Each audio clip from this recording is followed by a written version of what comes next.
the growth has come from mainly two things. Because keep in mind, we only have one really national salesperson. We have some local sales folks, but we've got one national. So we've grown to that size with a very limited sales force, and until you came on board, very little marketing effort, and zero marketing till the last couple of years.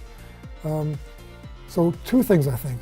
One is that I was lucky as hell that our first customer was GE. And GE at the time was the largest and most profitable company on earth. So a couple things. They have a big vendor base, they have a big customer base. Because we're moving all their freight, we got in all those doors. At least they knew us. We were the guys that arranged their pickups and deliveries to their vendors, so they got to know us. So that became an avenue of growth. And also their employees are very highly recruited. So we had a lot of cases where people that I was very close with here would go on to companies like Keystone Automotive and to VWR and other places, Textron, where they knew us intimately because we worked very closely with them. And when they went somewhere else, they said, I know some guys that can really help out here. So really for the first 10 years, I'm probably the only one that could have done it, but I could trace every customer we had somehow back to a GE connection. It's grown beyond that now. But the other thing is just word of mouth. I mean, we've taught our people that we don't have a sales force by and large. So my thing has always been everyone has to have /sales as their title because we all need to grow the business. That's part of our jobs. And so you always ask, what else can I do for you? Do you want fries with that? You try to upsell. You ask what references are there, and if you do a good job, word of mouth is the cheapest advertising you get. And our website, we call them plaudits from customers. And there are literally hundreds of handwritten, caring, detailed emails about, man, you know what Jessica did for me this weekend? She was out on the phone all weekend trying to get this thing released for us. Do you know these guys, your guy got the Port of Newark, which was shut down for St. Patrick's Day because it's a holiday there, to let this container in so we can make our mark. I mean, things like that, so far above and beyond the norm.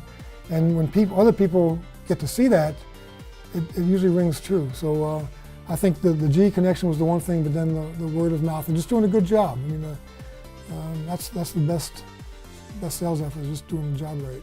It's all been organic growth for all these years, except for one acquisition we made in 2011, which was Horizon Logistics. Horizon Logistics was being spun off by Horizon Lines because they were having financial trouble. And we were asked by a friend of ours in the industry who was charged with selling it to bid on the company. And he said, the data's terrible, you won't know what you're really getting.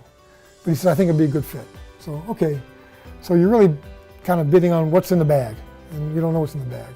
And they tell you there's stuff in the bag, but they don't know what stuff's in the bag. So we pulled a number out of the air and said, $500,000. Seems like that's, he said, well, you won't win it for that. And I said, well, okay, but I can't risk any more than that. I said, okay. So I went to someone else, actually went to a VC, a venture capital firm, and there was 3 offices, and they visited a couple of them. The second one was Laredo, Texas. And when they walked into Laredo and the guy introduced the new owners, the head of that branch says, well, I'm not working for them, and they quit. So everyone walked out, and the guy said, well, if they walk out and we're not getting this, I'm out of the deal. So I'm in China, I get a call from this guy saying, hey, if you want it, you can have it for nothing. So I said, well, that's a good price. So we took it for nothing, and we came in and met with the people, and they liked that they were being bought by a logistics company, not a venture capital firm that was going to sell them to somebody big. And it's been a great success. It brought us a lot of expertise in the field. Because if you think about it, I'm domestic, and even though we do a lot of international here, we're not what I would call true forwarders. We do forwarding as part of a logistics solution, but Horizon were true freight forwarders, and knew that business better than we did. So we got a lot of knowledge and expertise, and we got our only national salesperson who's incredible and has a legendary reputation in the solar industry. And so really now, even though GE is still 20 years later a very big customer of ours, it's no longer the biggest. We have some solar business that's even bigger. And so that opened up new doors for us, in a Dallas location and a West Coast location.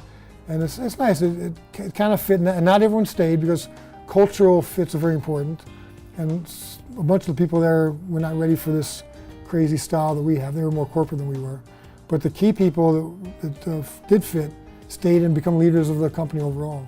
So that was the one time we went outside our organic growth model, although there's no model, just kind of how it happens.